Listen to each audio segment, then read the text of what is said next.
ಗದಗ ಜಿಲ್ಲೆಯ ಮುಂಡರಗಿ ತಾಲೂಕಿನ ವೀರಾಪುರ ತಾಂಡಾದ 19 ವರ್ಷದ ವಂದನಾ ಎಂಬ ವಿದ್ಯಾರ್ಥಿನಿ ಕಿರುಕುಳದಿಂದ ಬೇಸತ್ತು ಫಿನೈಲ್ ಸೇವಿಸಿ ಆತ್ಮಹತ್ಯೆಯನ್ನ ಮಾಡಿಕೊಂಡ ಘಟನೆ ಜರುಗಿದೆ.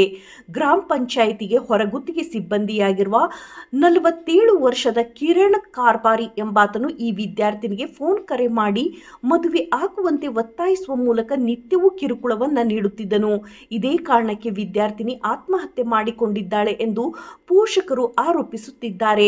ಮೃತ ವಿದ್ಯಾರ್ಥಿನಿಯು ಪ್ಯಾರಾಮೆಡಿಕಲ್ ಕಾಲೇಜಿನಲ್ಲಿ ಓದುತ್ತಿದ್ದು ಗದಗ ಬೆಟಗೇರಿಯ ಸರ್ಕಾರಿ ವಸತಿ ನಿಲಯದಲ್ಲಿ ಆತ್ಮಹತ್ಯೆಗೆ ಶರಣಾಗಿದ್ದಾಳೆ. ಈ ಕುರಿತು ಬೆಟಗೇರಿ ಪೊಲೀಸ್ ಠಾಣೆಯಲ್ಲಿ ದೂರು ದಾಖಲಾಗಿದ್ದು ಪೊಲೀಸರು ಮುಂದಿನ ತನಿಖೆ ಕೈಗೊಂಡಿದ್ದಾರೆ ಎಂದು ಮಾಹಿತಿ ಲಭ್ಯವಾಗಿದೆ.